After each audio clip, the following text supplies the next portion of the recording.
Give me your phone. Stop ignoring me! There were a couple times I wondered if he was going to kill me in that basement. A man in a wheelchair, an oxygen mask over his face, a shaky, indeterminate accent, sometimes Irish, sometimes vaguely English, sometimes neither. He is sitting across from an NBC Dateline correspondent in Scotland, and he is giving the performance of his life. Are you that man? Are you Nicholas Rossi? I can veritably say that I have not ever once done any of the acts that you just described. When the correspondent asks if he is Nicholas Rossi, an American fugitive wanted for rape, he says no. He says he is Arthur Knight, an Irish orphan, a man who has never been to the United States, a man who has been the victim of a frame-up so elaborate that police apparently tattooed him while he was in a coma to make him look like the wanted man. The correspondent is skeptical. And then, in what may be the most audacious move in this entire audacious case, the man in the wheelchair makes a dramatic attempt to stand up, to prove he cannot walk. He flails, he grabs for support, he sinks back. His accent shifts slightly in the effort. His name was not Arthur Knight.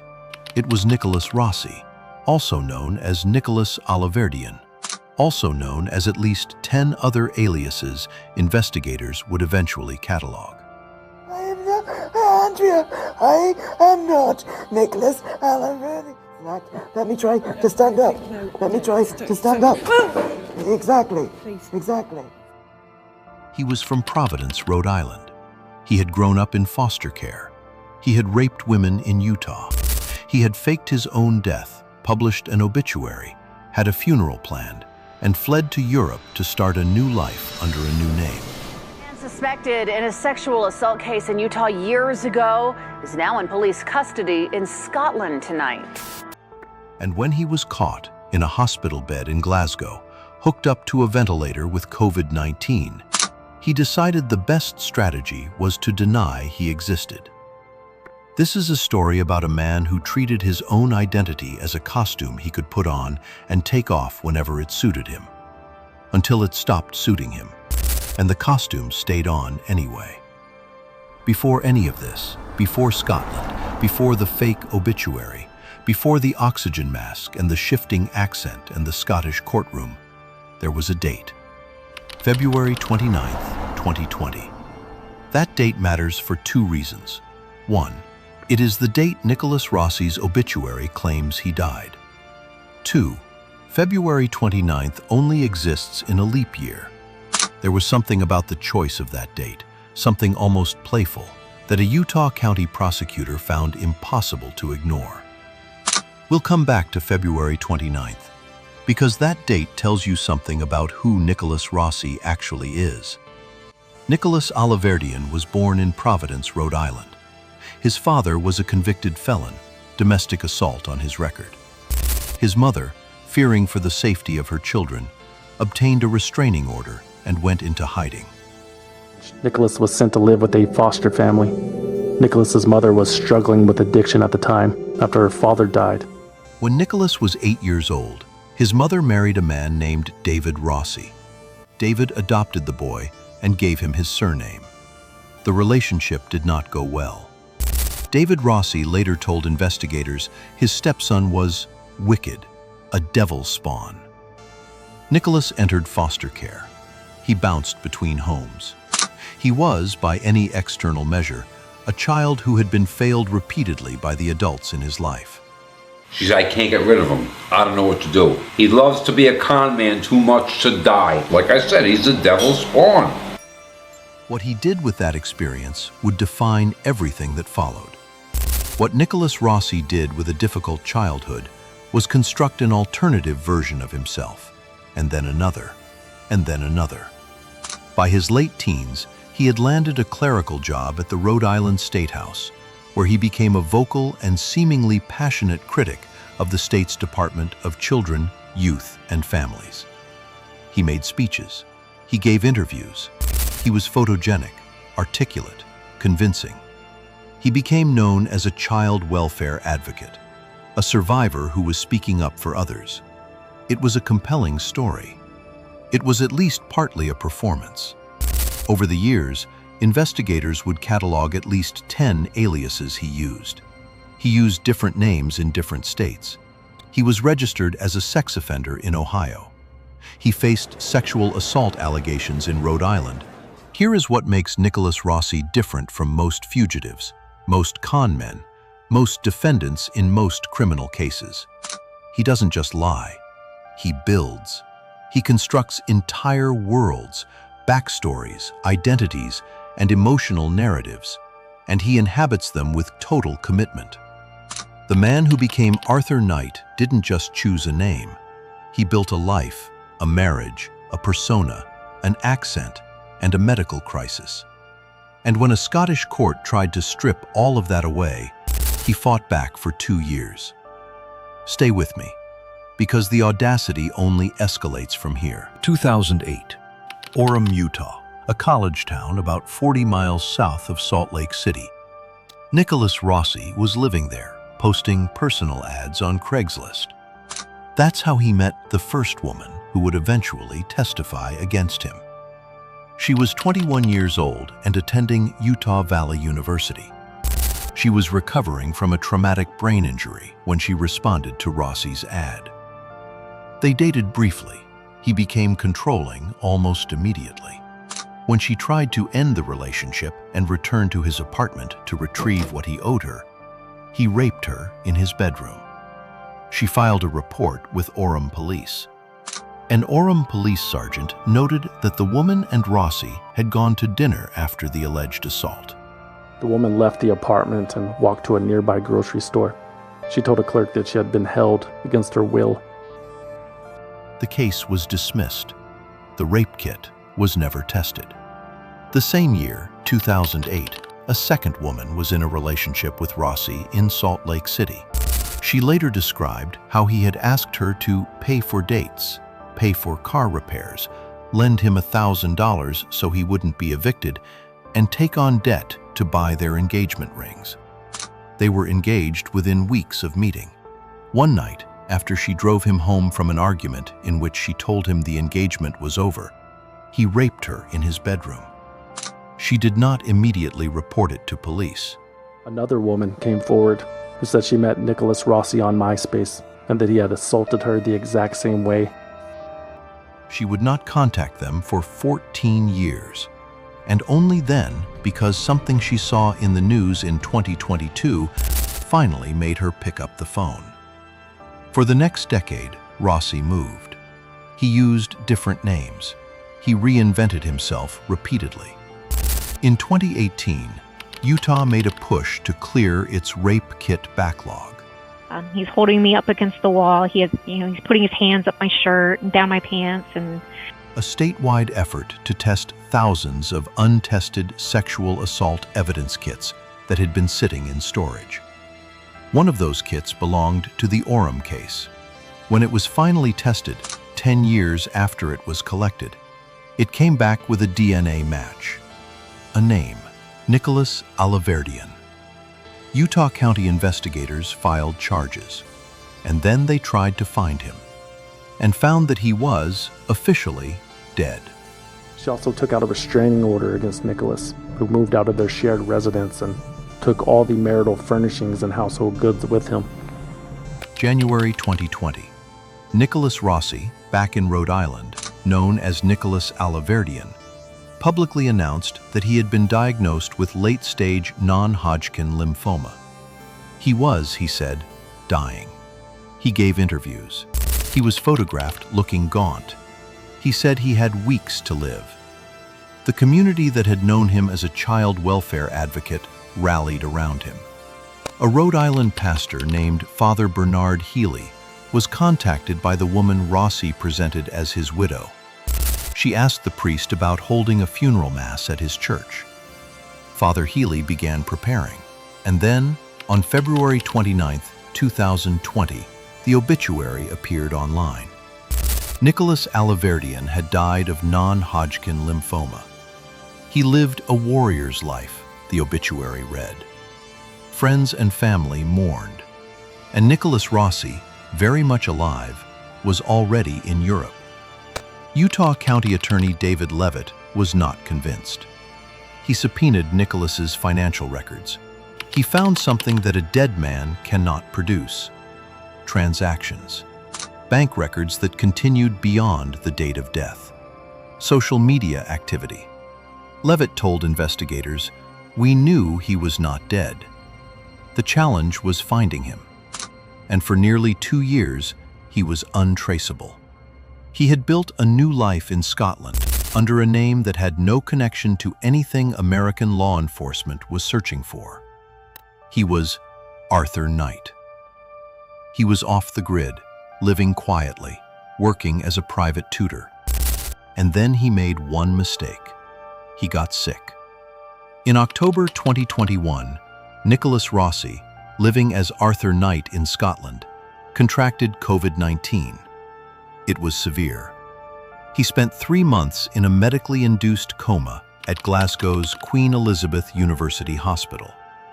He was, by the accounts of the medical staff caring for him, genuinely the sickest patient on the ward at one point.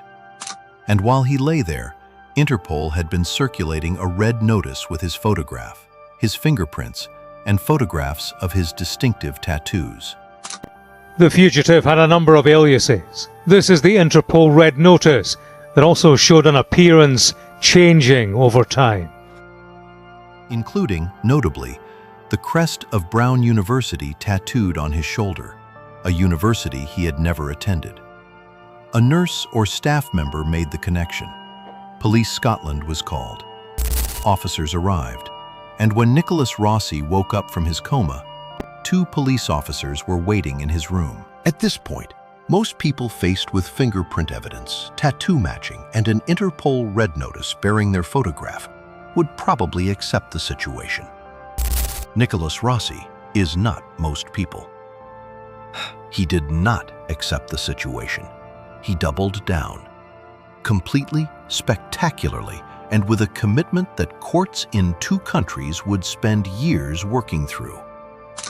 He was Arthur Knight. He had always been Arthur Knight. He had never been to America. The tattoos? Put on him while he was in a coma, in an elaborate conspiracy to frame him. The fingerprints? Taken without his consent while he was unconscious. His accent? Shifting between Irish and English, depending on the day. Galway and to Belfast, but specifically my wife and his wife. I'm still Catholic to this day. What followed was one of the most theatrical legal proceedings Scotland has ever hosted. For nearly a year, Edinburgh Sheriff Court was the stage for one of the most sustained identity denial performances in British legal history. Arthur Knight arrived in court in a wheelchair with an oxygen tank. He spoke in an accent that no one in the courtroom could quite place. To ensure that I was kept safe and later on to keep my family safe. One journalist noted it moved between Irish, English, and something that might have been neither. He objected to evidence. He made procedural motions. When a prosecutor told a judge that he had not admitted his name or birth date accurately, he called out from the dock, "Objection, my lady, that is complete hearsay." He was not a lawyer. He had no right to object. He did it anyway. In April 2022, he agreed to sit down with NBC's Dateline correspondent, Andrea Canning, in what he presumably calculated would be his chance to tell Arthur Knight's story to an American audience and generate sympathy. What do you say to someone who believes that you are Nicholas Alaverdian? I am not, Andrea, I am not. It did not go as planned. Wearing an oxygen mask through the entire interview, his voice deliberately raspy, he denied everything. "I am not Nicholas Alaverdian. I do not know how to make this clearer." He described himself and his wife as a normal family, whose lives had been disrupted by media attention. "We'd like privacy," he said. And then, in the moment that would go viral globally, he said that people claimed his disability was an act and decided to prove it wasn't. He attempted to stand up. He flailed dramatically. He gripped his wife. He sank back. Andrea Canning watched without expression. Rossi's accent was also a subject of extensive comment. I didn't. Like, when he stands up and, falls over, that triggered me, to start laughing. I mean, that was During court hearings over the next year and a half, observers noted that his accent changed frequently. Sometimes Irish, sometimes English, sometimes something unidentifiable. Scottish prosecutors who were tracking the case noted that doctors at the hospital had found nothing clinically wrong with his lungs, raising questions about the necessity of the oxygen tank. Courts in Edinburgh were not entertained. Remember how David Levitt, the Utah County Attorney, knew Rossi wasn't dead but couldn't find him for 2 years? Here's what that window looked like in practice. Scotland has no extradition surveillance equivalent to the US, and Arthur Knight had no prior record, no profile, and no connection to anyone looking for Nicholas Rossi. The Utah County Attorney told reporters afterward that if Rossi had not contracted COVID-19 and required hospital care, he would still probably be living off the grid. "It's a lot more difficult than people imagine," he said. The only thing that caught him was biology. The virus that swept the world in 2020, the same year he staged his death, reached his body in 2021. He had survived the fake death. He couldn't survive the real illness. It began when he was spotted and arrested in a Glasgow hospital while being treated for COVID. Before we get to the Scottish court's verdict, the extradition, and the remarkable series of events in a Utah courtroom in 2025, including what Rossi said when given the chance to address the judge at his own sentencing, I want to take 10 seconds. If this is the kind of case you want to see covered in depth, the con within the con, the courtroom spectacle, this channel does exactly that. Subscribing takes 2 seconds and genuinely helps. Now back to Edinburgh, because the Scottish court had had enough. November 11th, 2022. Edinburgh Sheriff Court.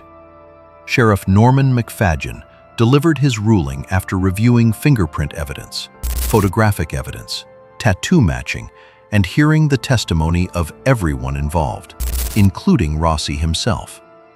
The sheriff was not gentle. He said Rossi's claims of mistaken identity were implausible and fanciful. He said the claim that police had tattooed him while he lay in a coma was not credible. He said the claim that his fingerprints had been taken without his consent was equally not credible. And then he said, "I am ultimately satisfied on the balance of probabilities that Mr. Knight is indeed Nicholas Rossi, the person sought for extradition by the United States." Mr. Knight's evidence as to how the tattoos that were seen by witnesses got there, that he regained consciousness to find that he'd been tattooed while in a coma in the intensive care unit, was equally as, if not more, implausible and fanciful than his evidence about being fingerprinted by Patrick. He appealed. Of course he appealed. He spent another year fighting in the Scottish courts while the extradition machinery worked. In August 2023, a Scottish court found no legal barrier to extradition. In September 2023, the Scottish government signed the extradition order. He was still in Edinburgh. He kept fighting.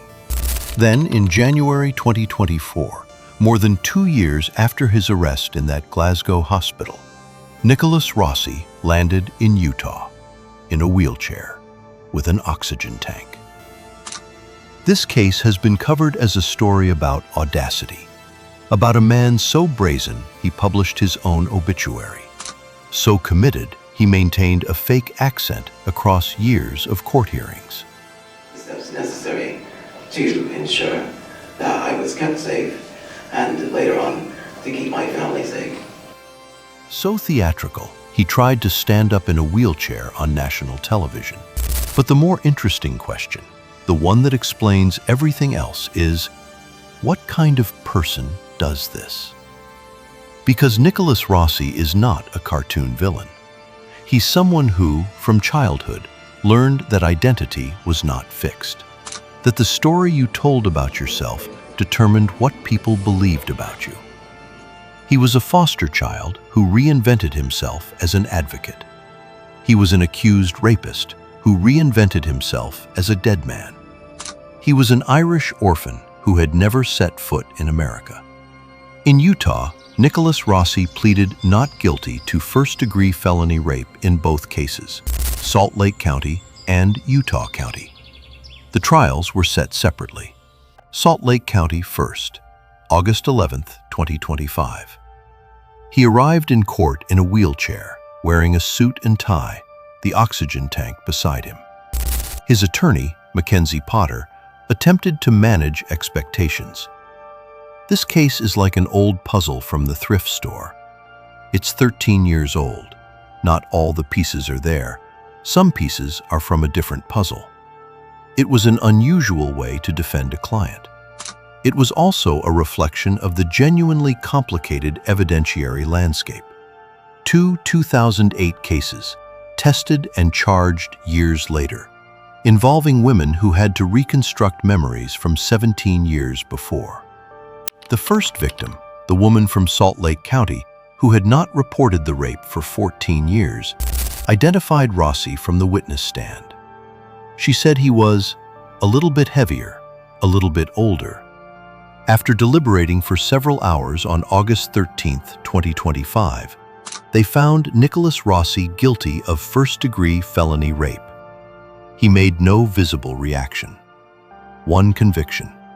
September 15th through the 24th, 2025, in Utah's 4th District Court in Provo, the Utah County case, the Orem rape, the kit that had sat untested for a decade and ultimately started this entire chain of events. Rossi again said nothing during the trial. His attorney again argued the encounter was consensual. The victim described how Rossi had stolen money from her, controlled her, and then coerced her back to his apartment. After 5 hours of deliberation on September 24th, the jury in Provo returned the same verdict. Guilty, first-degree felony rape. 2 trials, 2 different juries, 2 unanimous verdicts. Same year, same defendant, same silence. October 20th, 2025. 3rd District Court, Salt Lake City. Before Judge Barry Lawrence sentenced him, both victims addressed the court. The woman from Salt Lake County told the judge she was still afraid of Rossi and believed he would seek retaliation if ever released. "This crime stole far more than my peace of mind," she said. "It stole who I was." The Utah County victim also addressed the court, expressing the same fear, the same belief that he would harm others again if given the chance. She was really upset. She had stated that he had owed her some money, and at that time, that's when she did disclose to us that she had been raped by him. Then Rossi was given his opportunity to speak. In a soft, raspy voice, still in the wheelchair, still with the oxygen tank, he said, "I am not guilty of this. These women are lying." Judge Barry Lawrence was direct. He called Nicholas Rossi a serial abuser of women. He sentenced him to 5 years to life in the Utah State Prison. I will be incredibly terse. I am not guilty of this. These women are lying, and in due course, we will lodge an appeal. Rossi sat in the wheelchair, expressionless. Outside the courthouse, District Judge Lawrence's words hung in the air. 5 years to life. Utah's 4th District Court in Provo, the second sentencing. Rossi had prepared a statement. He opened it with a quote from conservative writer George F. Will. "Victimhood is the new status symbol. Everyone needs to be a victim." He then said, "I don't have a lengthy statement full of flowery language and hyperbole. These women are lying, and what they have done is unjust, unkind, and not plausible in the eyes of the law." Judge Derek Pullen, who had been listening to this, had a response. He took Rossi's own opening quote and turned it back on him. "If victimhood is the new status symbol," he said, "then it was a status you falsely claimed for yourself in an effort to avoid conviction." He sentenced Rossi to a second term of 5 years to life, 2 consecutive sentences of 5 years to life each, a combined minimum of 10 years, and the Board of Pardons and Parole will decide what happens after that. Nicholas Rossi is 38 years old. He has announced his intention to appeal both sentences. He maintains his innocence. He will do so, presumably, from a Utah state prison. 2 trials, 2 convictions, 2 sentences, consecutive, for crimes committed in 2008.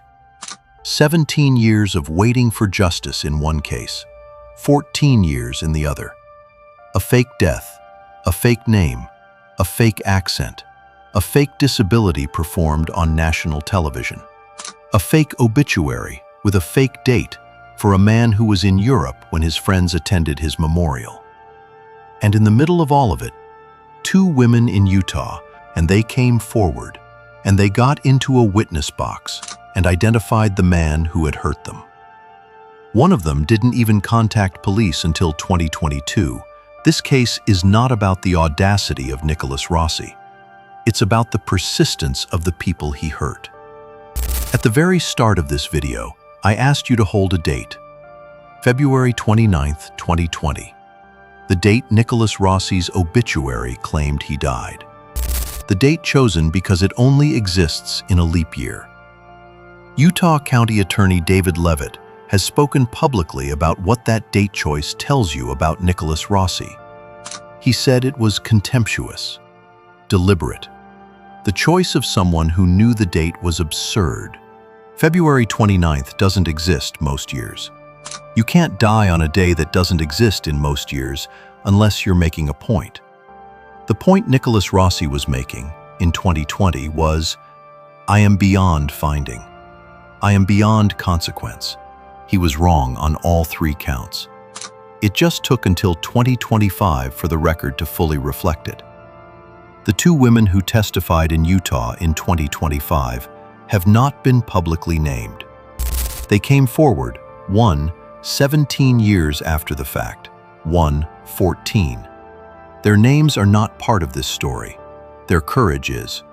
Because the only reason Nicholas Rossi is in a Utah prison today and not still living quietly in Scotland as Arthur Knight, tutoring students and wearing an indeterminate accent, is that 2 women who had no obligation to revisit the worst moments of their lives chose to do exactly that.